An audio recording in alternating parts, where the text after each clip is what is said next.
दोस्तों, ये घटना झारखंड की धनबाद की है। धनबाद में एक परिवार रहता था जिसमें माता पिता के अलावा एक छोटी बेटी भी थी। बेटी पढ़ने लिखने में बहुत होशियार और तेज थी।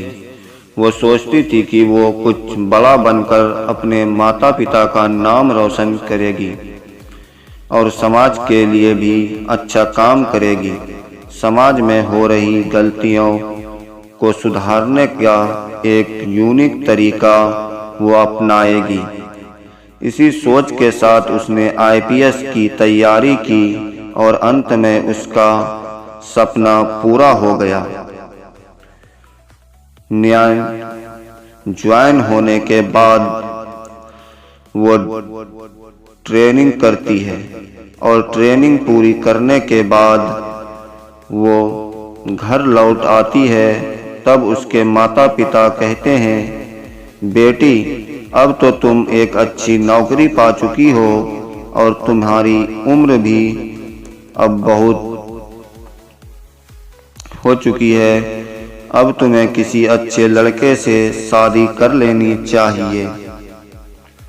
इस पर लड़की कहती है, पिताजी शादी तो हमें करनी है, इसमें कोई शक नहीं है, लेकिन अभी मेरा जो लक्ष्य है वो मुझे पूरा करना है। मैं अभी समाज को देखना चाहती हूँ, समाज कैसा है। अभी तक तो मैं एक ने समाज को कभी देखा ही नहीं। मैं सिर्फ एक कमरे में बैठकर पढ़ाई करती रही हूँ और ज्ञान प्राप्त किया हूँ।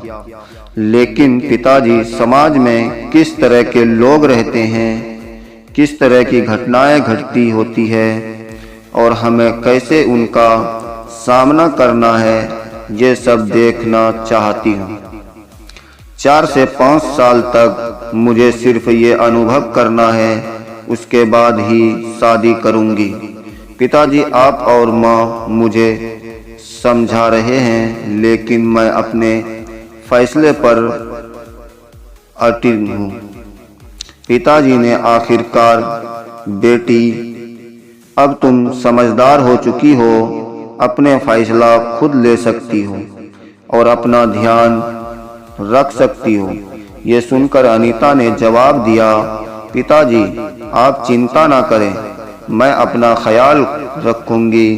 इसके बाद अनीता अपनी ड्यूटी के लिए रवाना हो गई।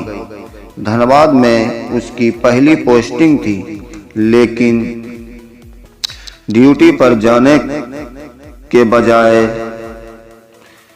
उसने अपने निजी ड्राइवर से कहा, मुझे किसी सुनसान जगह पर छोड़ दो। ड्राइवर पहले तो थोड़ा हिचकिचाया, लेकिन उसने आदेश का पालन किया। वो अनीता को शहर की एक सुनसान जगह पर छोड़ आया। वहां पहुंचकर अनीता ने कहा, ध्यान से सुनो, मैं यहां से अकेली जाऊंगी और किसी को मेरे बारे में कुछ मत बताना। अगर तुमने किसी को बताया तो समझ लो तुम्हारी नौकरी गई।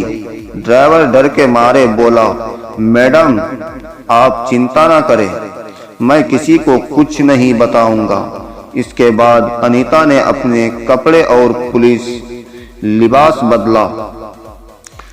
उसने खुद को एक भिखारन की तरह तैयार किया। सादे फटे पुराने कपड़े पहनकर मैली कुचैली हालत में वो बाजार की ओर चल दी। थोड़ी देर बाद वो थाने के पास पहुंचा। वहां उसने थाने के आसपास चक्कर लगाना शुरू कर दिया। पुलिस स्टेशन के पास खड़े कुछ कांस्टेबल उसे देखकर चौंके और बोले, अरे यहाँ क्या कर रही है, कहीं और जाकर मांग, यहाँ मत परेशान कर।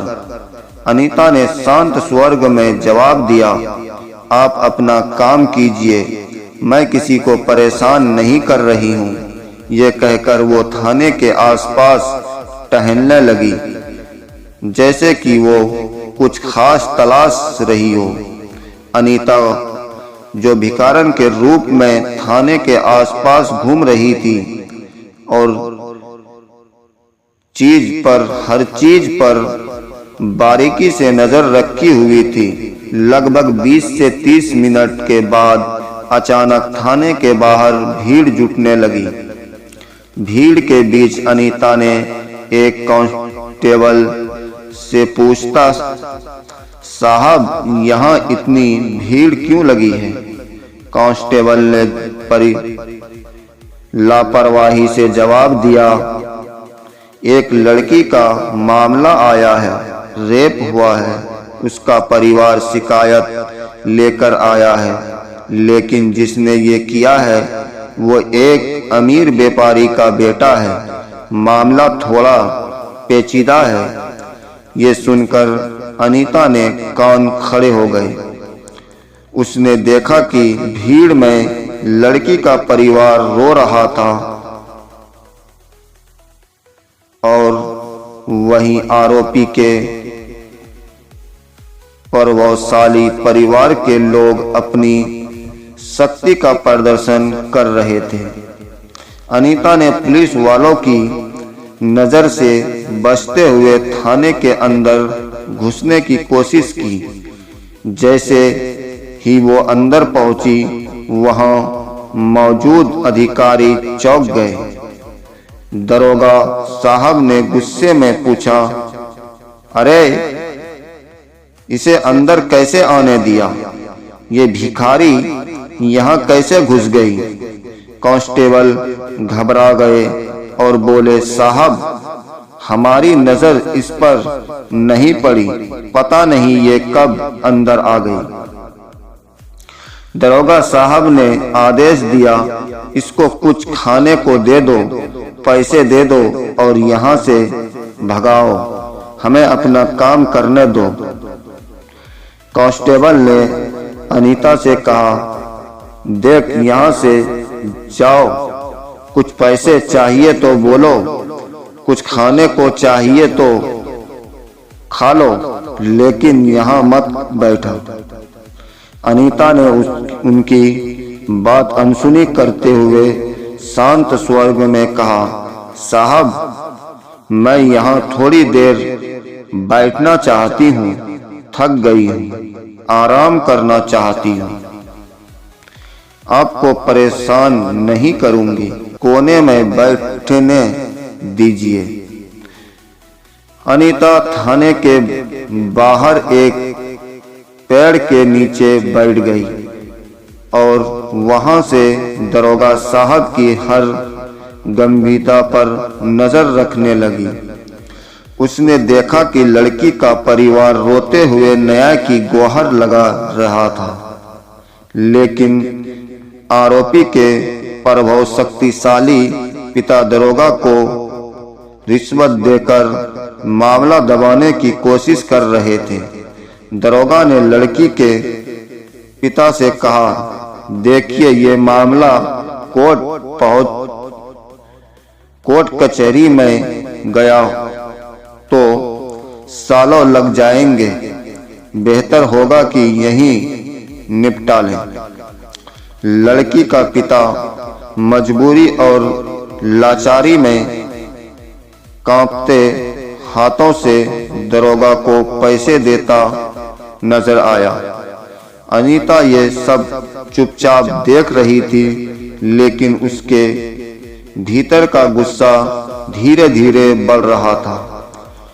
वो जानती थी कि अब समय आ गया है अपनी पहचान और अधिकार का सही उपयोग करने का। ये देखकर अनीता को गुस्सा, वो समझ गई कि अब समय आ गया है कि अपनी असली पहचान उजागर करें और इस न्याय को रोकें। अनीता उठी और दरोगा के पास पहुंची। उसने जोर से कहा, बस बहुत हो गया, मैं आईपीएस अधिकारी अनीता हूं। आपकी ये हरकत बर्दाश्त से बाहर है, अब आप सभी पर कार्रवाई होगी। ये सुनते ही थाने में हड़कंप मच गया। दरोगा और अन्य पुलिस कर्मी हैरान रह गए। अनीता ने तुरंत रिश्वत लेने और मामले को दबाने वाले दरोगा और कांस्टेबल को निलंबित करने का आदेश दिया। उसने प्रीति के परिवार को आश्वासन दिया कि उन्हें न्याय मिलेगा। उसने आरोपी के परिवार वालों से भी कहा कि कानून सभी के लिए समान है, चाहे कोई कितना भी अमीर क्यों ना हो। इसके बाद अनीता ने अपनी ड्यूटी का पालन करते हुए मामले की निरीक्षण जांच शुरू करवाई। उसका ये कदम समाज में एक मिसाल बन गया। अनीता ने साबित कर दिखाया कि यदि व्यक्तिगत संकल्प और ईमानदारी से काम करे तो समाज की हर बुराई को खत्म किया जा सकता है। इस तरह अनीता ने न केवल अपने माता पिता का नाम रोशन किया, बल्कि समाज को ये दिखाया कि सच्चाई और न्याय के लिए डटे रहना कितना महत्वपूर्ण होता है। तो दोस्तों, कहानी पसंद आई हो तो प्लीज़ हमारी वीडियो को लाइक करें, हमारे चैनल को सब्सक्राइब करना ना भूलें, बेल आइकॉन दबाएं और दूसरों तक शेयर करें। अपनी राय कमेंट में ज़रूर बताएं हमें।